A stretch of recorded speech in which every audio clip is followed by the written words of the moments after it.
in these types of societies, you're either a nail or you're a hammer. Okay. If you're a nail, you'll never win. Life sucks because you're always getting hit. Like you're always just getting hit. If you're a hammer, life's nice because you always figure it out. Right? It's incredible in an authoritarian regime how quickly you can go from thinking you're a hammer to knowing you're a nail. Because there's no reasoning. There's no logic. There's no trial. And so they raided the facility. We know where you live. We know where your kids go to school. We know where your business is. Like, you have until tomorrow.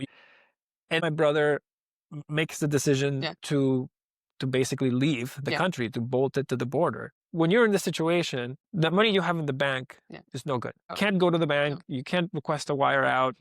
You can't take your house. You can't take your business. You can't take your cars. All he had was his Bitcoin. I'm your host, Mags, and you're listening to Magsplaining, where I bring on interesting guests to talk about tech, money, and power shifts. I hope you enjoy this episode. This show is powered by LEDN, the global leader in Bitcoin-backed loans. Visit ledn.io/mags to learn more. I am so excited. I have Mauricio here from LEDN. Welcome to Magsplaining. Thank you, Mags. It's so good to see you again. Every time I see you, I get flashbacks to the OG early days. Because although many people don't know this, Mags was actually one of the first people to ever find out, I think, about LEDN and come to our offices and ask us about the business. And we stayed close friends since then. And so it's been a pleasure to see your journey and share our journey too. So I'm really happy to be here. Thanks, Mauricio. Yeah, I was like, who are these guys? What is this? So are these guys scammers? So I actually started grilling them in a Telegram room. Yes. That's how we met. What was the name of that Telegram group? I forget. Was it like a compliance one? Canadian something. That's so funny. So Adam and Mauricio, they're like, oh, we have this new startup. And I come in and I'm like, whoa, whoa, whoa. She was asking all the right questions. And that was, I think our first sort of real grilling from an outsider. You and there was a couple of people in the group that just continued asking questions, really good questions. I was like, wow, Canadian Bitcoiners are so sharp. And actually from that group came some of our first clients. And another client. Well, and then it all snowballed into what it is today, which is a beauty. I actually regret not being like, I should work for LEDN. I'm like, I could have started out as like customer support and who knows, ended up as like VP of personality. Well, listen, life works in mysterious ways. And maybe the mission was that you needed to do Magsplaining, bring more knowledge and education to the world. And this podcast. I do love mining. Mining has a special place in my heart, but I think it also has a special place in your heart. I want to hear Mauricio's story. That's how I got started. Or that's how my family got started. It's mining. And I've told the story many times, but in Venezuela, that's where I grew up. That's where my whole family was, or everybody in my family was for basically all my upbringing. And Venezuela was a beautiful place to grow up. And then Chavismo came into power in 1999 and started dismantling the country. And they introduced these, as they were debasing the currency, they made it illegal for you to get rid of the currency. So they made it illegal for you to trade bolívares for dollars. And that's when, hyperinflation started really picking up. And when the government takes away a basic human right from you, which is the right to protect your savings, humanity finds a way. And in fact, I can't think of a single example of a country that has installed capital controls and fixed the price or the FX to the dollar, and immediately a parallel exchange rate surfaces for the free market, for the people that want to transact outside of those guardrails. And so, this is the case today in China, this is the case today in Nigeria, this is the case today in, Argentina is getting better with Milei, but all across LATAM, we grew up with two exchange rates, right? The real one that you can transact in and the fake one that the government sets. And inflation, hyperinflation, of course, is calculated by the real one because if you look at the government's exchange rate, there's no inflation ever. They just hum along. And so anyway, it was in this pickle, I guess, where you're stuck with these bolívares, these hot potatoes that you need to get rid of. And in that environment, dollars become really scarce because those who have them don't want to sell them.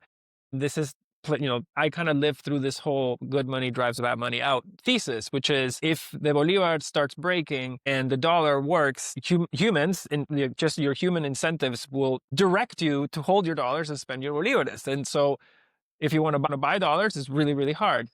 And in this context, people started buying, since they couldn't buy dollars easily, they would buy non-perishables. So they would buy cans of tuna, they would buy bags of beans, rice, and you would barter, right? Yeah. So I remember my mom would get phone calls sometimes being like from the meat store. It's like, hey, we just got a shipment of whole chickens. Would you like to pick up a few and freeze them because they're great for trading?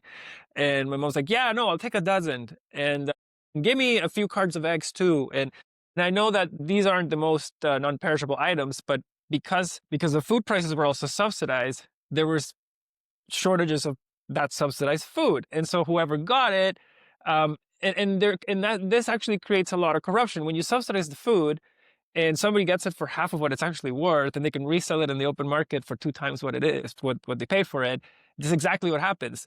So people start getting their allocations, and it becomes like a fight for allocations, because getting an allocation is like gifting you money, because you just go and turn around and sell it at the real market price. So the economy just loses all reference points to reality, right? Everything's speculation on the subsidy versus the price, and the price of the dollar is also speculated because it's not reflected anywhere. You have to guess it by calling people. There's no uniform exchange rate. Anyone that starts trying to publish a uniform exchange rate day in, day out gets banned and censored for misinformation. And so it creates this really hostile environment. And it was in this environment that my youngest brother Mauricio, graduated university, and it was his time now to test starting a small business. My dad, as I mentioned before, and I don't think I've mentioned in the show, but my dad's a serial entrepreneur, and I'm the oldest of 3 brothers. So all of us 3 brothers, when we graduated, we pitched an idea to my dad, and then he was basically like our angel and gave us a little money to take a swing at the bat at starting something. And so I did mine. My middle brother had done his. It was now my youngest brother's turn. My parents wanted him out of the country. So they kept telling him, I'll fund the business, but it has to be outside. And he's like, I don't want to leave.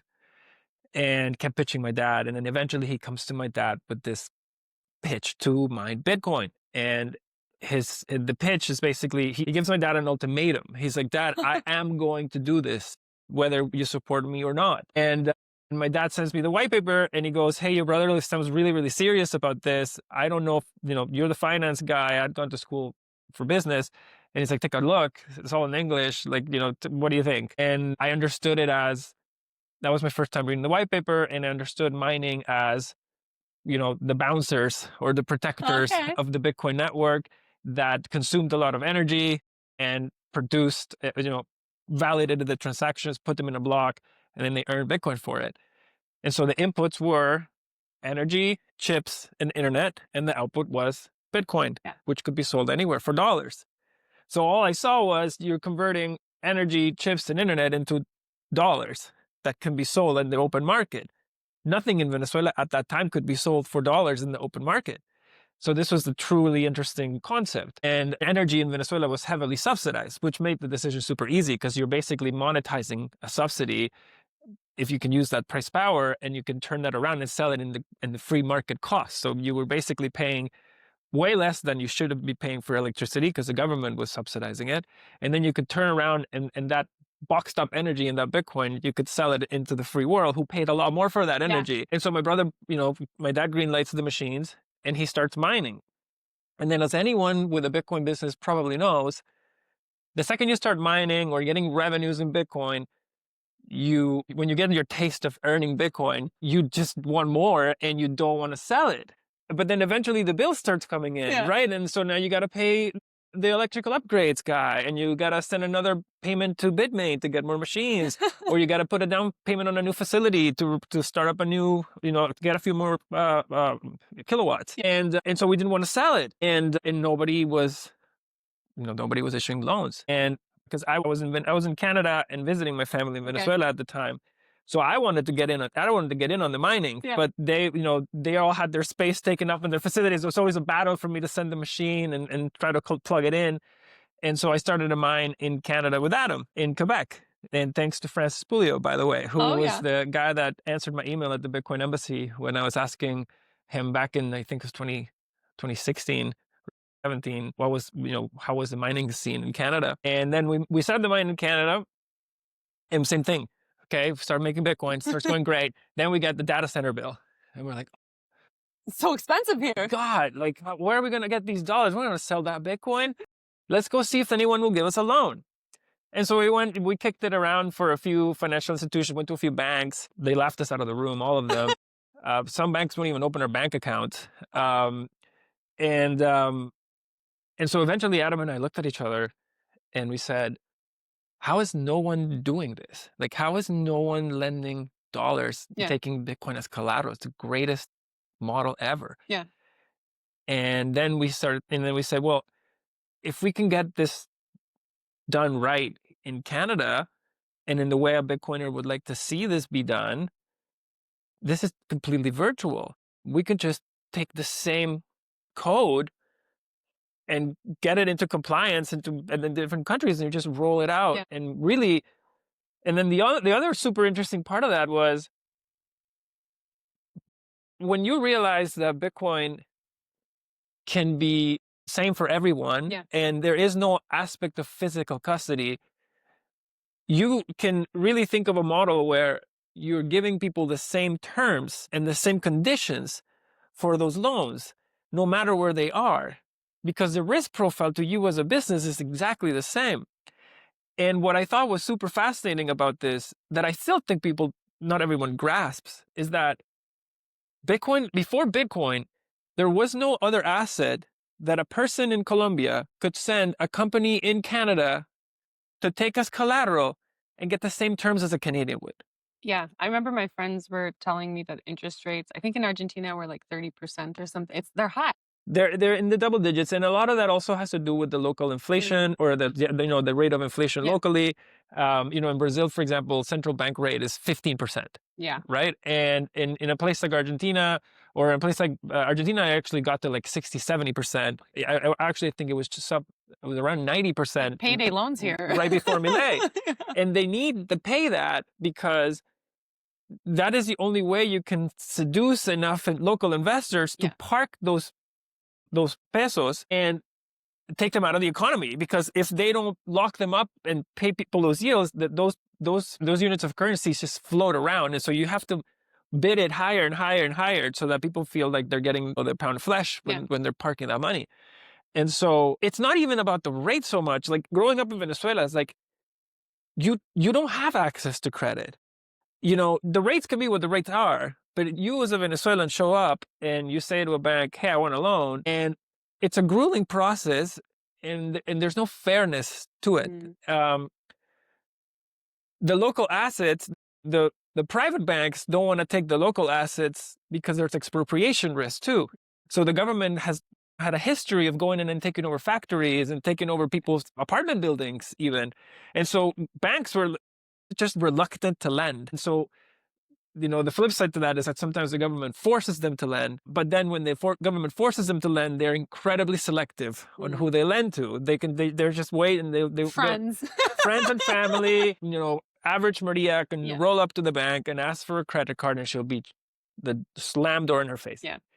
Whereas with Bitcoin, anyone, your Bitcoin is as good as my Bitcoin is as good as your Bitcoin is as good as anyone's Bitcoin. Yeah. It doesn't matter where we are. And so that was super fascinating for us. And so we wanted to do Canada's first Bitcoin backed loan, and we did it in November 2018. But that was the sort of mining dovetailing into, well, I didn't even touch on what happened to our Venezuelan mines. So you have a whole story about Bitcoin mining, how you got into... Yes. So mining is the big part of my origin story and my family's origin story. I shouldn't say mine because I wasn't the person in my family that even found Bitcoin first. It was my youngest brother, Mauricio. Yeah. And how it all came together was in Venezuela, as I mentioned, there was horrible hyperinflation, capital controls. It was very difficult for people to, trade their bolívares for virtually anything that would preserve its value. Yeah. This created, I think, a very twisted and dark dynamic, which was that in the in these types of environments where you have capital controls and the local banks don't sell dollars, you can't buy dollars from them. It's the middle and lower class that get punished the most, because what ends up happening in these environments is you as a human will always seek to protect your well-being. And so you get paid on a Friday and you're done your first job. Then your second job starts, which is to get rid of the bolívares you just got. So, and maybe it's a quick sidebar on this horrible fiat dynamic, which is fiat forces every one of us to have two jobs. Yeah. There's your job to earn the money, and then there's the job when you get paid to immediately get rid of the money in a hyperinflationary scenario, or in the case of, say, North America, you have to invest the money. Protect the money. Invest it in something. If you leave it in cash earning nothing at the bank, you know how that movie plays. So what do you do? You become an investor. You start trying to look at stocks and index funds and money market funds, and you just can't sit there, right? And so you have two jobs, and over time you'll realize that the time you spend trying to do the second job right is actually much more consequential for your long-term future than your first job, which was the one where you made the money, right? I had a great chat with Steve. Shout out to Vibes Capital Management, by the way. LP Latino partner. But I was having a chat about this with Steve, and you can make very little money and be good at investing whatever it is that you keep, and you're going to do very well. And you can make a ton of money, but suck at the investing side, and you're not going to do well. And so, because of compound interest, right? And so the over time, the person who invests the money and works little will do better than the person that works hard and doesn't invest. Right? So back to Venezuela, right? You get paid bolívares on a Friday. And you know by Monday they're worth half. What do? There's only so much chicken you can get. There's only so much tuna you want to have. Because the other part is, if, for example, God forbid you did very well in a business and you got say you got paid the equivalent of $10,000, have to invest that into something. How many chickens can you possibly buy? How much sugar? How much tuna? So eventually you start going to some higher price things. And so some people start buying cars. Cars was another one. But then the government starts saying, you have two cars. Why do you need more than one car? Why do you need more than two cars? These are hoarding. This is car hoarding. Take it away. Okay. And same with apartments. If you wanted to buy a property. So why do you need more than two apartments? So-and-so is homeless. Okay. Expropriated. Wow. And so people were and also if you are, maybe let's go back to a guy that got paid $500, so a person that is just a normal human being. That person, a nurse. She's never been to Florida. She doesn't have a Wells Fargo account. So all she can really do to protect her bolívares is buy cash that no one wants to sell you, the dollars. Nobody wants to get rid of their dollars. And cash is also very dangerous to transact because there's a lot of forgery, there's a lot of fake bills. In Venezuela, actually, one of the things I still remember is at that time, because so many people were buying and selling dollars or paying for things with US cash, and taking a bill that was fake was so consequential in a place where you were making, some people were making $2 a month. Right? Like if somebody gave you a fake 20. It's a lot of money. There goes months of work. Right? And so people would carry their little pens. The pens that you use to check if a bill is, and then it lights a different color. And then you have these little lamps, these little lamps that you put the bills under.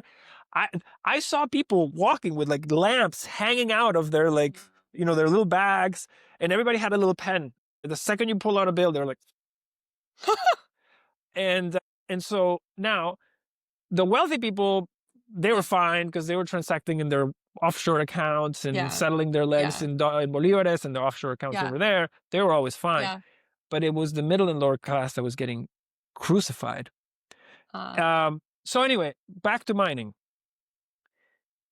When it's in this environment that my family finds mining in Venezuela, my brother starts mining Bitcoin. And mining Bitcoin in Venezuela was it was a lifeline, because Venezuela had subsidized electricity and subsidized internet.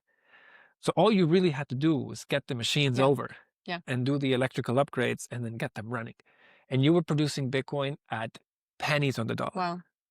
To give you some context on how cheap hydro was or electricity was back in Venezuela, the bill for a 5-bedroom house in Venezuela for a month's worth of hydro was about $5. Wow. $1 to $5. Yeah. So you were mining very efficiently. And back then we still had GPU mining. So you weren't forced to just using ASICs. You could use GPU Whatever rigs, you could old find. computers. Yeah. You can, and so people, when we start mining, I remember this is a funny story. So when we set up our first facility, my dad was in the construction business. And when we needed to do the electrical upgrades for the first facility, my dad called in his old crew of the electrical guys. So they come, and so they start doing the upgrades. Nobody was building anything. Everybody was dismantling everything. And so the guys were curious. They're like, what are you doing? Why are you building? Everyone's leaving. What are you doing? And my dad's like, oh, no, we're going to put up these things, these machines. My son's mining Bitcoin. Yeah. And the guys were like, cool, guys. Like, we'll do your work. We'll take the money. That's fine. Good luck with the Bitcoin. And then they leave. So we call them back, I think it's like 6 months later to do the second job. And they come back and they're like, oh, so this Bitcoin thing must be doing okay, eh? And we're like, yeah, it's like, you're the only guys, like, you're my only job. Like, I have no other, I have no other electric, no one else is doing anything. So it's super interesting what you're doing. Tell me more. Yeah. And so it's like, well, it's these machines, they come from China. They make these things called Bitcoin. It's like, oh, interesting. And what is a Bitcoin? Well, it's just like money. It's like $1, but it's digital. And they go, oh, cool.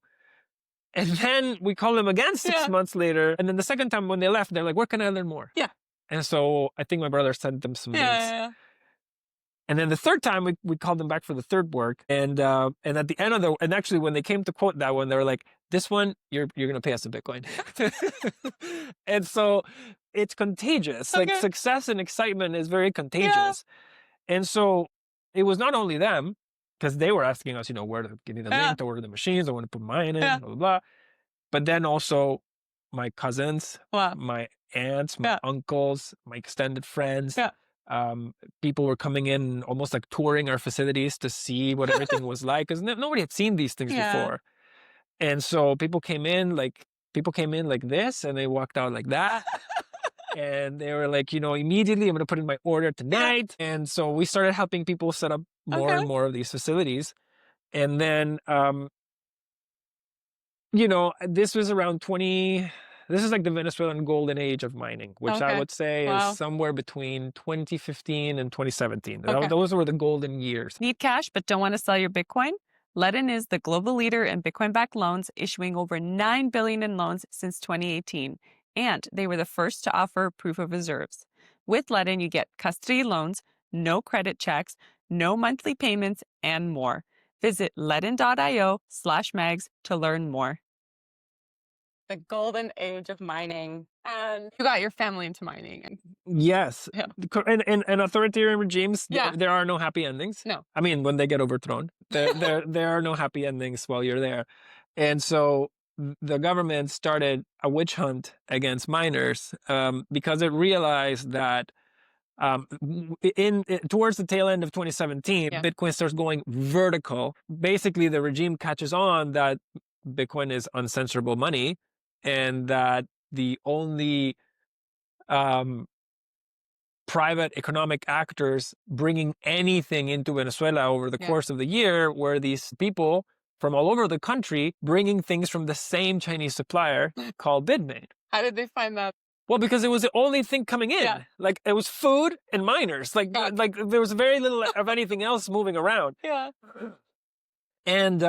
And Maduro basically, and this is around, the rally of 2017, and Maduro realizes there's basically miners in the country, and they learned that they can just repurpose these miners and then use them for themselves, right? If they just steal them from the people that rightfully bought them. Yeah. And so this is where he starts having to get creative because he's sanctioned by the US, he's locked out of the bond market, he's printing, but everything's blowing right back in his face because nobody wants to hold the Bolivar.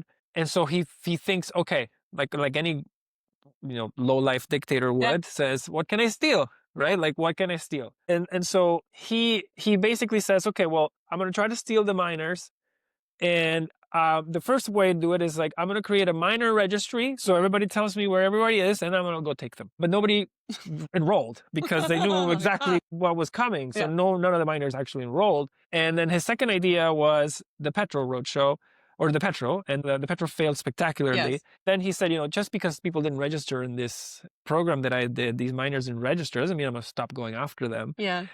So then he starts this roadshow for the petrol, through which it's not really a roadshow for the petrol as so much as it is a national campaign to teach his corrupt people how to identify miners, where they are, how much they make, their heat print, all a playbook or instructions on how to find them and take them. And then, not surprisingly, this was around tail end of December 2017 and early January. My friends in the mining space start reporting visits to their facilities from utility reps and municipal reps.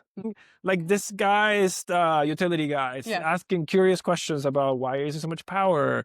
Oh, I saw you requested an upgrade in capacity. Why? Everyone else is gone. Yeah. What are you? Show me the machines you're bringing in, or the equipment that requires so much energy, right? And so my friends were like a little nervous. Like, this is weird. That feels odd. And then those went from visits, guys pretending to be utility people, to like full out, like just people with guns saying, "Give me the money, give me the machines, or else." And so they raided and extorted a few good friends of ours. January 2018, they raided my brother's facility. Wow.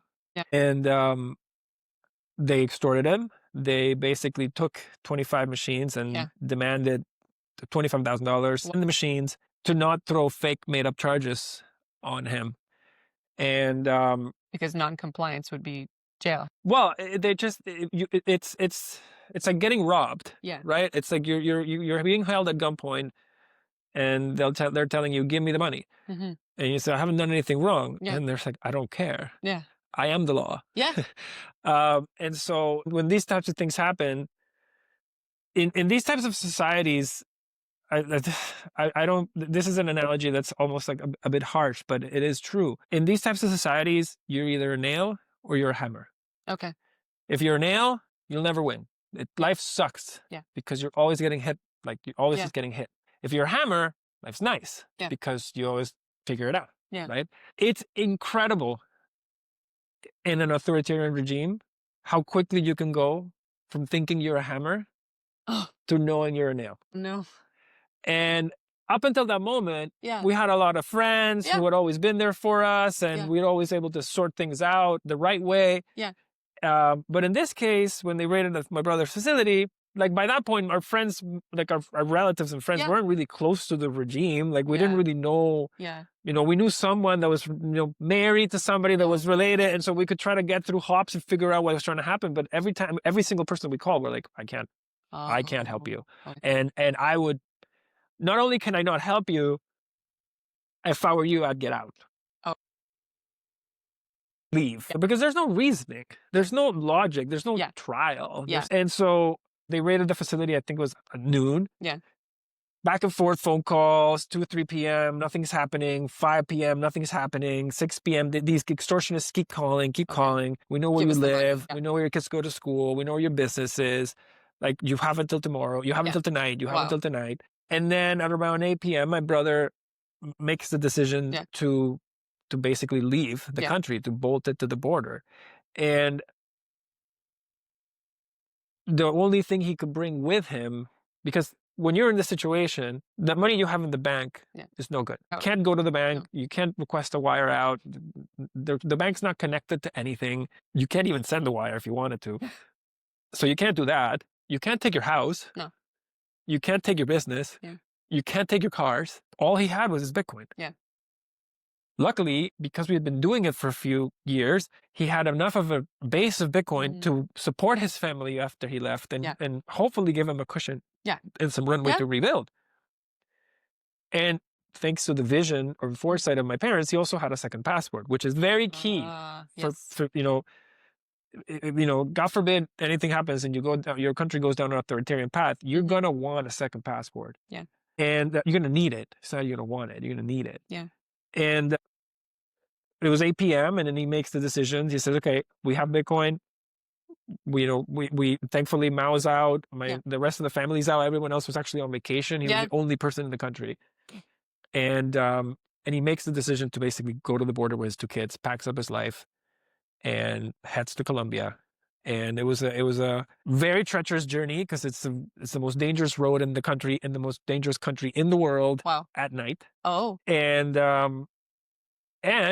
you know, you're in an active situation, right? And so it was very, very I would almost call it traumatic. Yeah. It's like waiting. Yeah, well, we had to basically help him fuel up the 2 cars because there were shortages of fuel. Wow. And then our relatives that lived along the way set up these refueling stations off the highway so he could actually just pump and keep going. Wow. So he makes the drive, and I remember he called me right before, like it was early in the morning the next day, and he calls me as he was about to cross, and you know, he was crying, I was crying, and I was like, listen, man, you got to do this. You're there. Do this for your kids. Do this for your family. Be strong. Call me when you're on the other side. Call me when you're free. I said, call me when you're free. And so we hung up. It was very long, 30 minutes. Yeah. And then he calls me back. Like I think at this point it was like tears of joy. He's like, I'm out. Oh my God. And I, you know, because I had used my credit card to book his hotel in Colombia because we didn't want to use his credit cards. And so I was like, enjoy your night at the hotel. Call me tomorrow. We'll strategize and rebuild, right? And so I think for me, what I took away from this was, I guess I said this before, I was already sold on Bitcoin. Yeah. And I had heard about these, you know, what if you had to do this scenarios? What if you had to do that scenarios? But to me, it was, you know, I knew it would work, but I never had tested it. Most serious test, your family member's life. And that's why I said this in Danny's show, but once you go through something like that, and somebody tells you, what's the price of Bitcoin? What's the price of freedom? Yeah. Like, what's the price of being able to port your life's work in a time of need? Yeah. What's the price? Yeah. Can you put a price on it? It's like me asking you, what's the price of freedom of speech? What is it? I don't think you can't compute it. Yeah. Right. And so that's why I think for me, you know, Bitcoin is so much more than just an asset. It's if Bitcoin wasn't there, my life would be completely different. My whole family's life would be completely different. And I love what I love most about it is that the story has a happy ending, for me at least, or for our family at least, which is that we were all able to build our lives around Bitcoin and the free world. Yeah. And now I help other people do the same thing and keep more of their Bitcoin and manage their Bitcoin. And this whole mining journey also led me to understand the dire need that the Bitcoiners had for financing. Yeah. Because when you're mining, you're getting Bitcoin and you're paying fiat. The last thing you want to do is to sell that Bitcoin. And then immediately your mind goes, can I get a loan? Yeah. But nobody was doing it. Yeah. And, you know, having been kind of thrown into that during those years and having been able to see the opportunities and understand the asset before it went mainstream, gave me so much conviction. And a time where there was no conviction, right? Because when you go down and talk to your circle of friends today about Bitcoin, you're not the crazy guy. You're crazy. But like, there's an ETF, you know, Larry Fink's talking about it. BlackRock's got it. You know, Paul Tudor Jones has it. Tim Cook has it. It's like, it's cool. Yeah. If you told somebody you got to buy Bitcoin, you don't understand what this thing does. It's freedom money. People are like, what is this guy on? Right? Like, Mao, like, chill. No, we're doing just fine with our real estate here in Canada. Don't worry. I don't need this. I don't need this thing of yours. Yeah. And I remember my dad, when he came to visit me in Canada, I think it was 2017, and we met with our cousins here in Canada. And so my uncle goes to my dad, Elio, what are you doing in Venezuela now? Because my dad used to be in construction. My dad goes, I'm mining Bitcoin. And it goes, "You're crazy, Elio. You're so nuts. What do you mean, man? You're so ridiculous." And my dad goes to him, "This is the new oil. Oh. You don't understand. Okay. We're extracting it out of Venezuela." Yeah. And my dad said, weird analogies. It's like, we are producing these things in Venezuela. We're basically extracting it out of the ground, and you don't understand how revolutionary this thing is. And the fact that we can just produce it at a discount is just incredible. And everybody thought we were so out for lunch. So out for lunch. Do you think so? You come from Venezuela. I came from communist Poland. So my parents also escaped communist Poland, also at the border with the guard. They had accidentally given the whole family passports because you had to go ask if you wanted to go somewhere. And my parents were terrified whether they would start shooting, because you can't all just exit. So my family history, we can understand that. We had hyperinflation as well.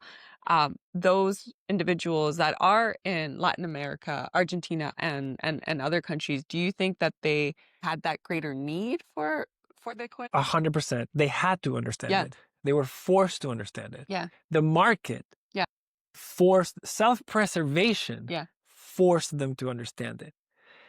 Absolutely. I don't think it's a coincidence. The highest rates of adoption for Bitcoin or crypto, and now if you want to include stable coins, are in the countries where money doesn't work.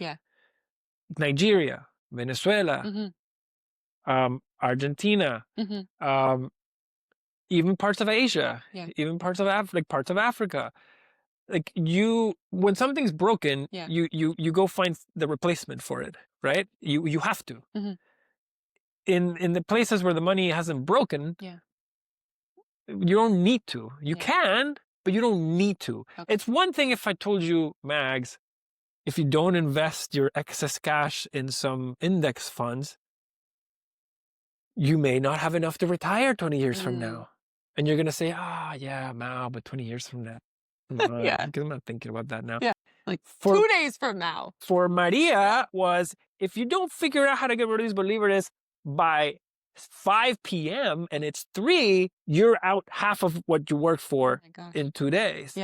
And so instantly you go, I would rather have a dozen eggs than this money, because the dozen eggs I can probably reprice and sell again or barter on Monday. And so now you don't want eggs, because eggs go bad after 2 days and you can only get so much tuna. So you have to find a bridge, a safe haven for you to keep that money without it becoming, without vanishing. And so absolutely they got into it faster. Out of necessity. And then, even the people in El Salvador now got into it. Now that was more politically designed, but I'm talking like more organic demand. 100% is coming from these countries. And I think it's still, any country with capital controls, and unfair repression, financial repression of its own citizens, they are advertising Bitcoin. They are the biggest marketing engine this thing has, is these arbitrary restrictions that are just meant to impoverish or devalue the life's work of your citizens. And so they will find that. Humans find a way. We're very good at that. When governments try to repress and repress and repress, humans, most people don't just take it. They will say, I'm going to find my way, right? And that's why there's such thing as, like, the concept of the Laffer curve? The Laffer curve basically is like there's a sweet spot, and then beyond that, if you start taxing, people just don't pay and they start evading taxes. That concept applies to all regulation. Like that concept applies to reporting requirements. That concept applies to a lot of things. Like play by your rules, but now if the rules become insane to follow, you're like what's the cost of not following that? And I'm not saying like in low trust societies more so than in high trust societies. High trust societies, you're still kind of like, you always have that thread of enforcement. But in low trust societies, if you're giving it like a complex set of rules, and also you find that no one else is following them, or it's unfair, unequal, unfair. The rules are this for these guys, and then these are different for those guys.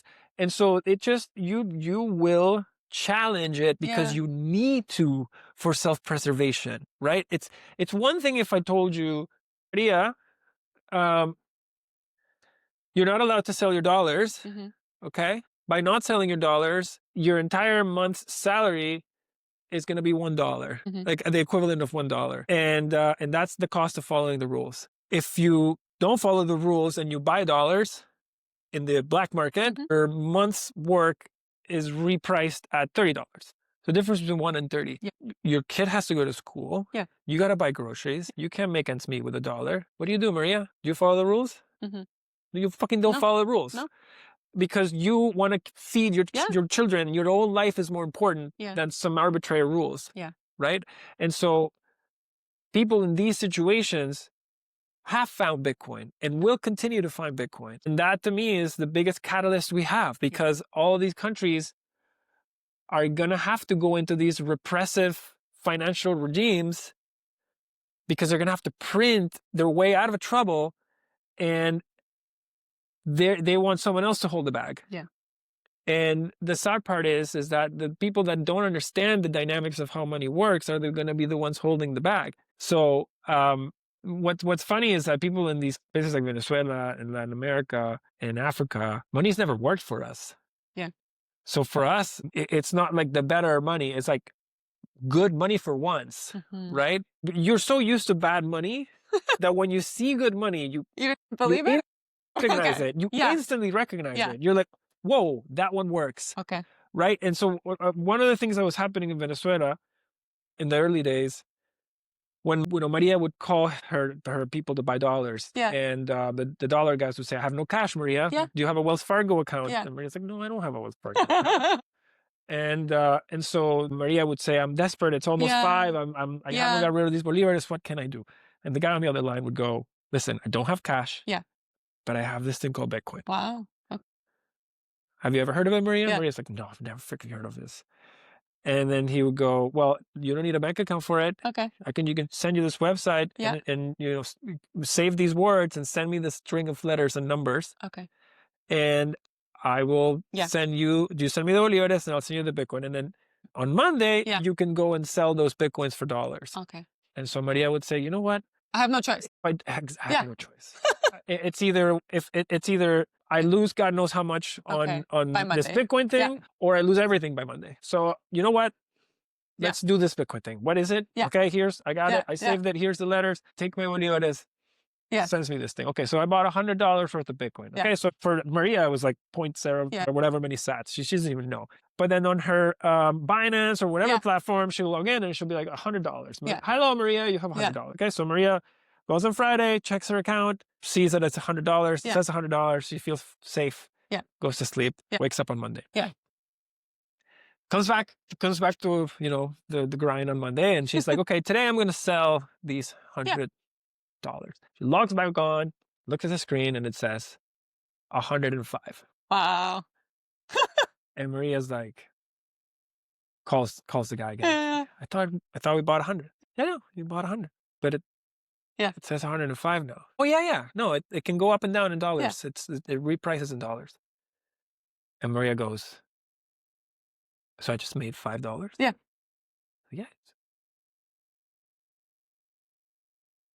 Most Venezuelans had never seen an asset or owned an asset that went up in dollar terms. Wow. Okay. Yeah. Nothing went up in dollar terms. Cool. Yeah. So Maria all of a sudden is feeling very empowered in that now she's at this dashboard with a screen and looking at the price of this thing that goes up. It looks like it's going up into the right, and she feels like she's Warren Buffett. She's like, oh my God. She's like, this is how they do it. Yeah. Right? Like they just buy this thing and they hold it. Wow. And then she goes,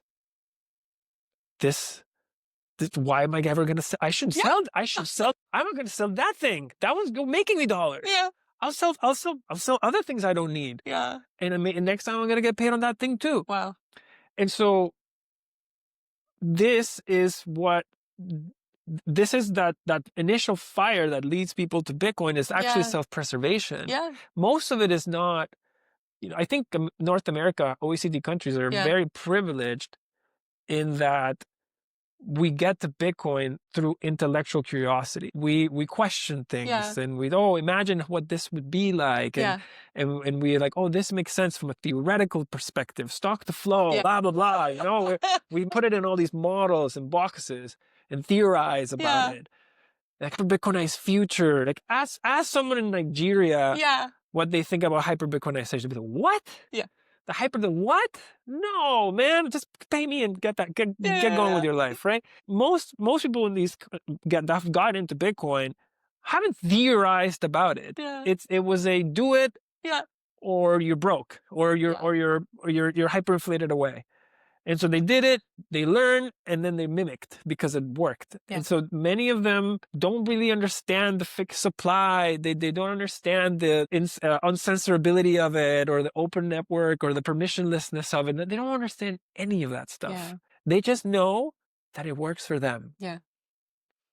That's enough. And then now you have clients around the world that don't even have to sell their Bitcoin. Well, that's what we do. And one of my favorite trades in my life, and it's not per se because of the backdrop, but I say favorite because it illuminated this idea to me, which is when the Bolivar was collapsing, you could, if you had savings in Bolivares, you were getting crushed. But if you had debt in Bolivares, it was a blessing from the heavens. It was a blessing from the heavens. Because you would be borrowing enough Bolivares to buy $1,000 today. Keep those $1,000. You're paying 30% annualized on those on those Bolivares. The Bolivares were getting devalued at 1,000%. And then you would wait for time to do its thing. And then when maturity came, you would have to sell maybe $50 out of the 1,000 you bought to repay the Bolivar principal. Rinse, repeat. Rinse, repeat. Rinse, repeat. So shorting the Bolivar was my favorite trade until going long Bitcoin. I put on that trade many times in Venezuela. And I did very well doing so. Borrowing a weak currency, holding a hard currency as a collateral or anchor to the position. So then when we were building the Bitcoin mines and we realized like the world needed Bitcoin businesses needed financing because they didn't want to sell their Bitcoin. They were much prefer to borrow dollars against that Bitcoin and owe government coupons to someone. And these government coupons are getting diluted in the base. And so the inflation becomes a tailwind to your debt rather than a headwind to your savings. And so everybody that used debt responsibly back in Venezuela while the Bolivar was collapsing did phenomenally. Phenomenally. And all fiat currencies inevitably have the same life cycle. And so to me, I saw two really interesting things about Bitcoin-backed loans. One is we would be giving much needed financing to Bitcoin businesses.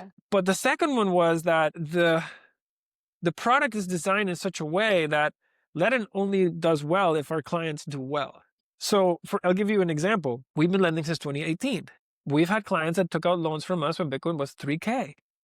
That person who maybe say they took a $3,000 loan from us, okay? And they put 2 Bitcoin as collateral.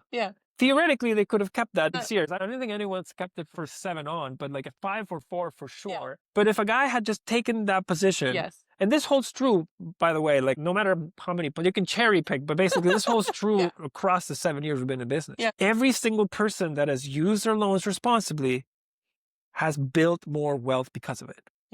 And that's why they come back. My business works because it helps other people make money. If I didn't do that, then why would anyone come to me? When you borrow dollars at LEDN, you can show up today with, say, a Bitcoin. Let's call it for round numbers, 100 grand, and you can borrow 50K from it. Okay. And the interest rate on that today is 12.4%. Okay. Now you can say, Mao, how is that rate compared to other rates in the market?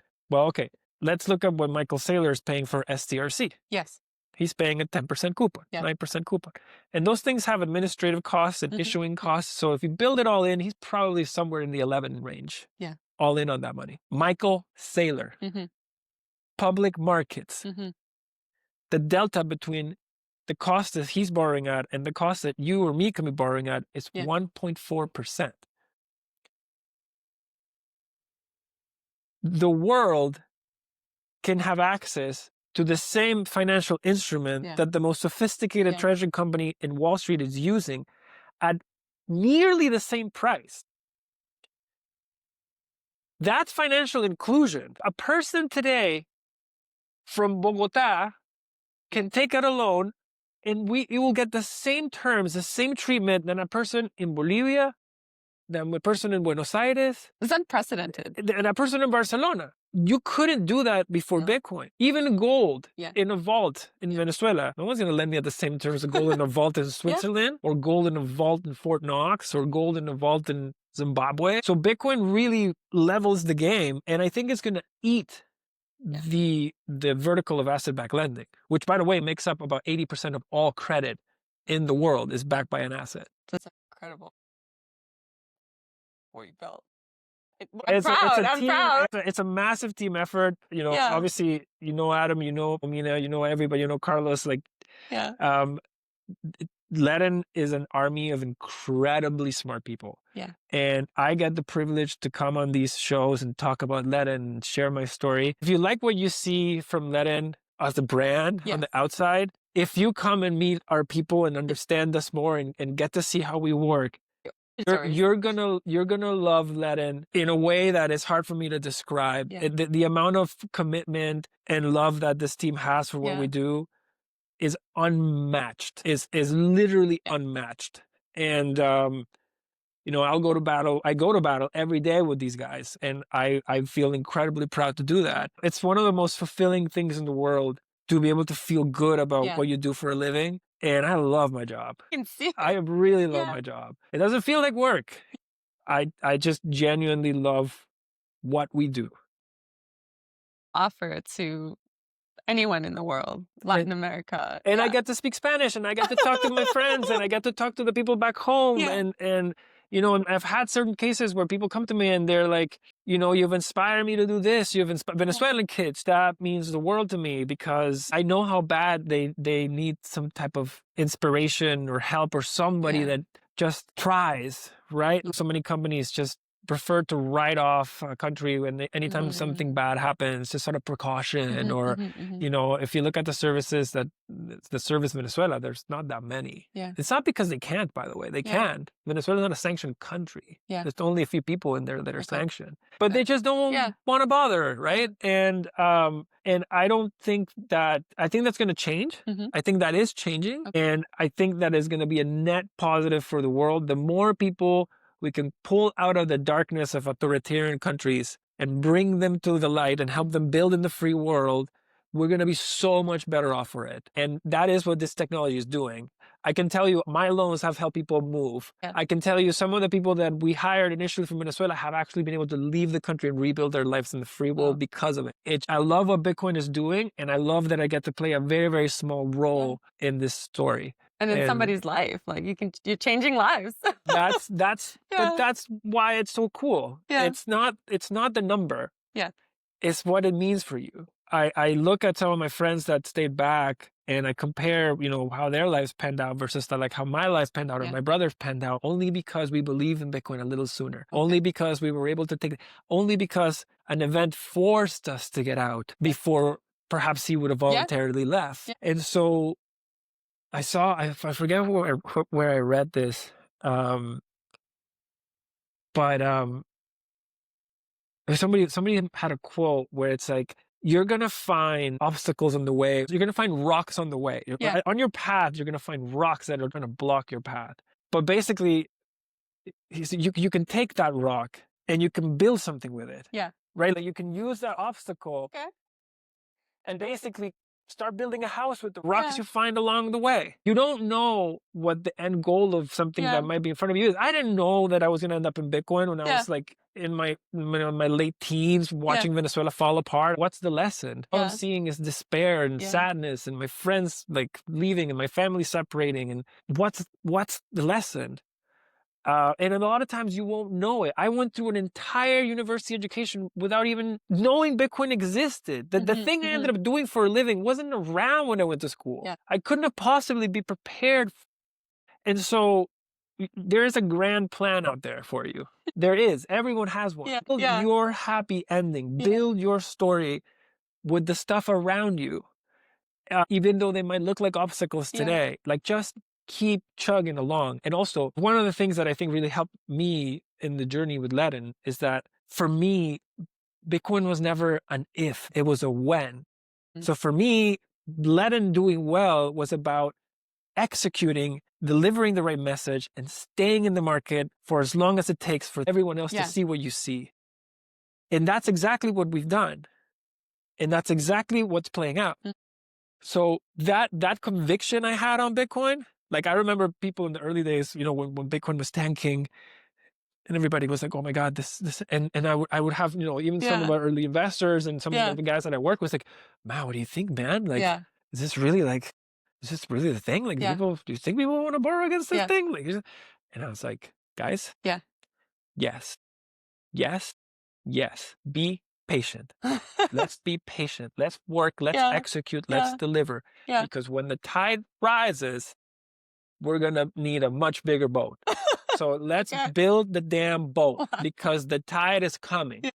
And it was that sort of like certainty. Okay, like let's go. You have to have that. You have to have whatever you're doing in life, believe in it. Believe in it honestly. If you believe in it, it permeates, it exudes you. People around you get intoxicated. It's intoxicated in a good way. They get captivated, and you can get there. You can get there, and it's just so. I mean, at least for me, I feel like I do something that I really, really believe in, and I just, that would be my word of advice. It's like, be relentless and be passionate. People want to be around people that are excited and they're you know, energetic, and you get that when you're pursuing something you really, really like, right? Like I didn't take a class on how to be passionate about Bitcoin, or, you know what I'm saying? Like I didn't read a book about how to love what you do. Like you just find something that makes you feel the way you do, like, and you just pour yourself on it. It's just, it sounds hard, but it's really not that hard. That's amazing. You know, and then once you find the bone, don't let go.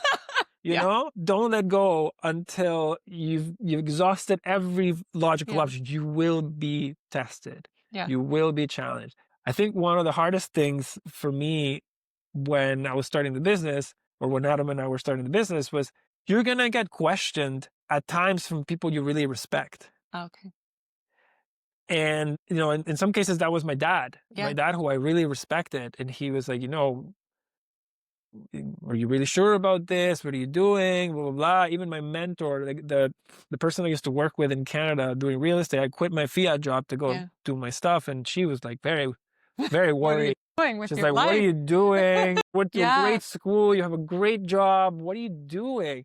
People would kill to be where you are right now. And I was like, I have to go do this. And she was like, well, I'll be here in a few years when you come back. And I was like, fine. Like, thank you for the offer, but I won't be back.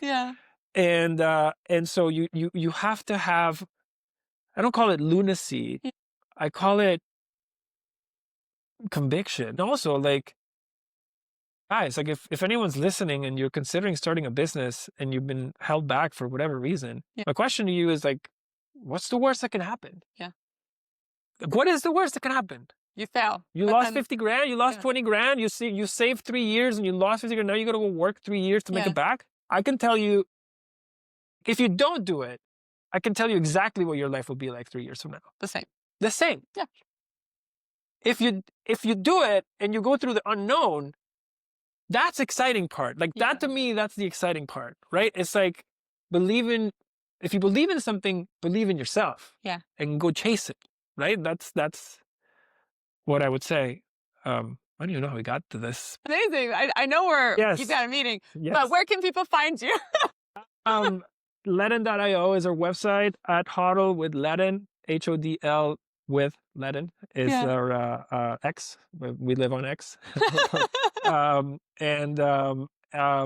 is at Cryptonomist with an A at the end. I took that handle a really long time ago. So Cryptonomist with an A, Cryptonomista. And my DMs are open everywhere. So are LEDNs. So feel free to reach out. Amazing. Thank you, Mauricio. Max. This was powerful. I love doing this. Thanks. Awesome. Thank you for listening to this episode of Magsplaining.